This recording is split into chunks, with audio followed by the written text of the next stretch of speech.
From the majestic towers of Hogwarts Castle to the lush jungles of Jurassic Park, Islands of Adventure is a magical theme park that caters to a wide range of guests, whether you're a fan of coasters, immersive theming, or feeling like a walking puddle. Hi, I'm the Frugal Brit, and for this video I'm going to provide my hopefully not too controversial top 10 ranking of the best rides at Universal's Islands of Adventure, so buckle up and get the ponchos ready. At number 10, I've gone for the High in the Sky Seuss Trolley train ride, located in Seuss Landing near the gates for the Lost Continent. This is a slow-moving trolley ride that slides along elevated tracks throughout Seuss Landing. Not the most exciting way to start this list, sort of Universal's answer to the People Mover, but with narration that tells the story of the Sneetches. As you make your way through Seuss Landing, including the Circus McGurkus Cafe, you'll pass through a series of simple animatronic characters that are part of the story being told. Reasons to love this attraction? Well, it provides an opportunity to relax through the whimsical Seuss Landing buildings and rides with fantastic views of the park skyline, in particular Marvel Superhero Island. Reasons not to love this ride are that it's not the most exciting and the theming could be a bit better. The small trains only fit 20 people and agonisingly slow to load, which makes for frustratingly long wait times. Also, the minimum ride height is pretty high for an attraction that is clearly geared towards kids. For number 9, we have Dudley Do Right's Ripsaw Falls to the west of Toon Lagoon, one of 2 water rides in this land. This is a good old-fashioned log flume, similar to the Splash Mountain water ride, but for this one, riders are cramped into single-file flumes which slosh their way through various twists and turns and past static scenes involving the ride's namesake character and Snidely Whiplash, climaxing with a 75-foot drop that sends riders into a large pool of water at the bottom of the sawmill that is guaranteed to get you soaked. I'm a fan of this ride, as with all log flumes, always feels like you get your money's worth time-wise and offers great thrills for a family-friendly ride. Those that don't love it often point to the uncomfortable seating situation, especially if you have long legs. Also, the theming is clearly inferior to Splash Mountain, lest we forget. At number 8, I've gone for Skull Island Reign of Kong, the only attraction in the Skull Island Miniland. This is a multi-dimensional, multi-sensory trackless dark ride on huge jeep-like vehicles that hold up to 72 people, which takes guests on a jungle expedition through spooky caves with giant bugs, a huge fight between Kong and a T-Rex before coming face to face with a giant Kong animatronic. I think Reign of Kong is a fantastic attraction, one of my son's favourites. It didn't get the best reception when it first opened in 2016, I think partly because Universal was starting to receive quite a bit of criticism for being overly focused on screen-based attractions, which they've sort of remedied in the following years with the headliners we'll cover later in this ranking. But there's lots to love about Reign of Kong. Even if you don't like the screen-based portion of the ride, no one can deny how impressive the Kong animatronic is. Great re-rideability depending on where you sit in the vehicle, also has one of the best queues at Universal. Some reasons not to love Reign of Kong are that, yeah, it is largely a screen-based attraction, but I think the most disappointing aspect of it is that it doesn't quite live up to its Kongfrontation predecessor from Universal Studios. For number 7, I've gone for Popeye and Pluto's Bilge Rat Barges, located in the middle of Toon Lagoon. This is a 12-person river rapids ride themed to an adventure in which Popeye attempts to save a damsel in distress, designed to thoroughly soak every single person in the raft with multiple waterfalls, leaky pipes, and a grotto featuring an 18-foot tall spraying octopus and other unkind features. Its grand finale is a slow trip through Pluto's boat washing machine. Huge fan of this ride, theming is pretty strong, better than Ripsaw Falls. Whilst it doesn't have the big dramatic drops like the other 2 water rides, it's just as thrilling given how much you get soaked. I always enjoy the Russian roulette of who's going to get the most soaked in the family. Also a fan of its relatively short wait times. But it is a bit of a polarising ride. I think it really comes down to how much you enjoy getting soaked at a theme park. If not, definitely one to avoid. Instead, you should just enjoy the suffering from one of its many viewing areas. If there's a theme park water ride that gets you more soaked than this, I'm not aware of it. Next, at number 6, we have the Jurassic Park River Adventure, located right in the heart of the Jurassic Park Island. River Adventure is a relaxing jungle cruise-style boat trip through rustling foliage and habitats of some gentle amphibious dinosaurs before the boat veers off course and into a research facility that's been taken over by rogue velociraptors. Guests come face to face with a T-Rex that looks like he's about to eat you. At the last second, you'll escape down a waterfall dropping 85 feet at a 55-degree angle. Despite its age, I still think it's one of Universal's most immersive attractions, even though the animatronics are pretty basic. Perfectly captures the spirit of the original movie, helped by perfect use of the John Williams soundtrack. Ever since I was a kid, this was the ride I always associated with a trip to Universal.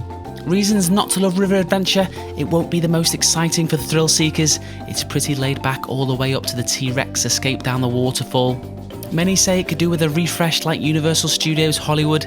The queue area with its fake newscast does feel extremely 90s, but for me, adds to the charm and nostalgia. For number 5, we have the Incredible Hulk Coaster, the first attraction you come across when you pass through the port of entry and into Marvel's Superhero Island, a 3,700 foot long track with towering loops that dominate the park skyline. This is an intense roller coaster themed around Bruce Banner and his more famous alter ego. Guests depart in their vehicles into the gamma ray accelerator when a malfunction occurs and the train is launched out of the accelerator, unleashing the Hulk from 0 to 40 miles per hour in 2 seconds and flung into various rolls, loops and other inversions, as well as a loop which launches guests into a misty tunnel under the walkway from port of entry. This is a top-of-the-line coaster with excellent music that really adds to the excitement both on and off the ride. If you like coasters, chances are you're going to love Hulk Coaster. But it is a really intense coaster, often too intense for a lot of guests.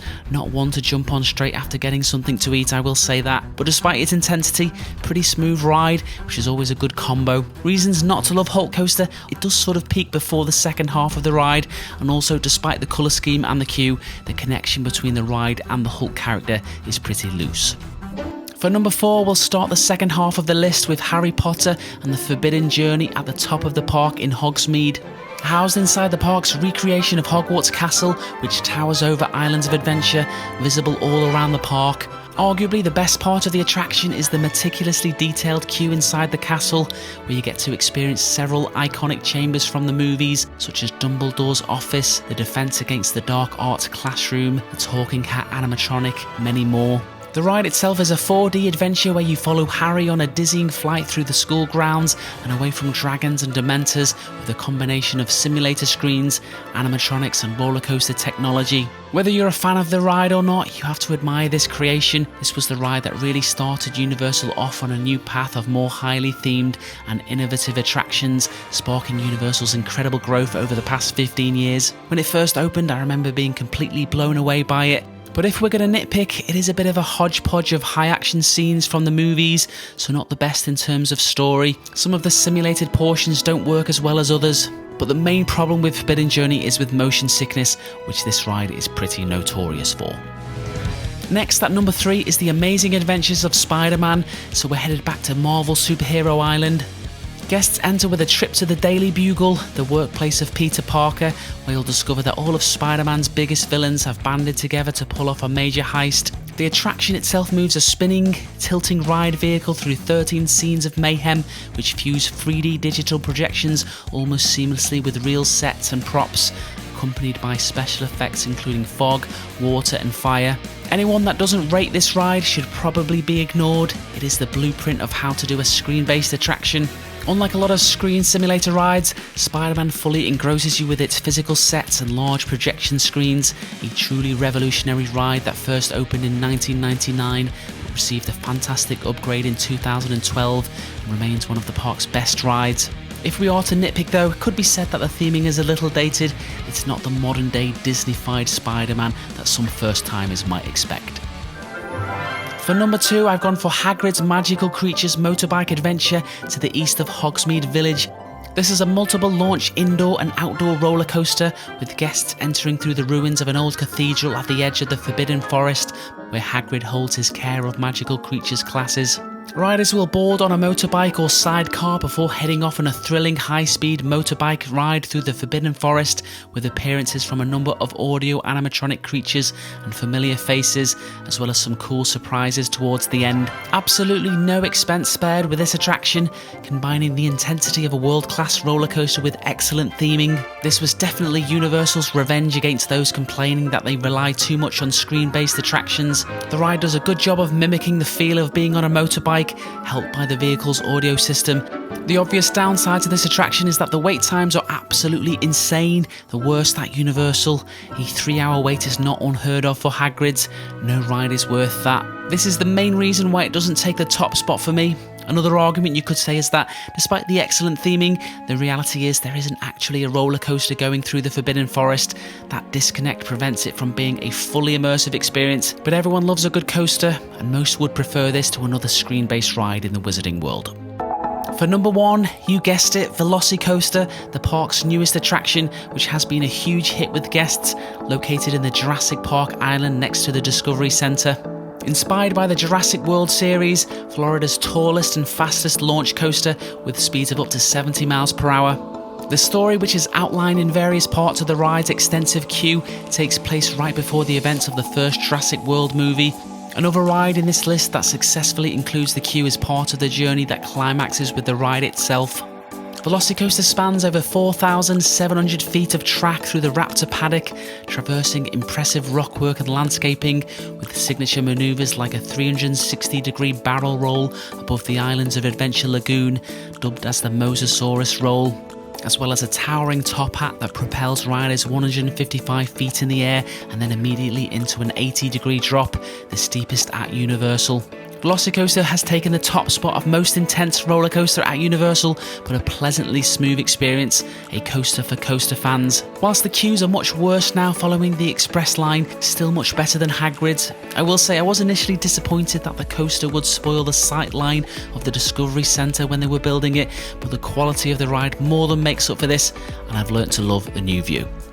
That's it for this video, thank you for watching. Let me know if you disagree with the order. If you're planning a trip to Universal anytime soon, do check out the other videos on the channel and subscribe to be notified of future ones.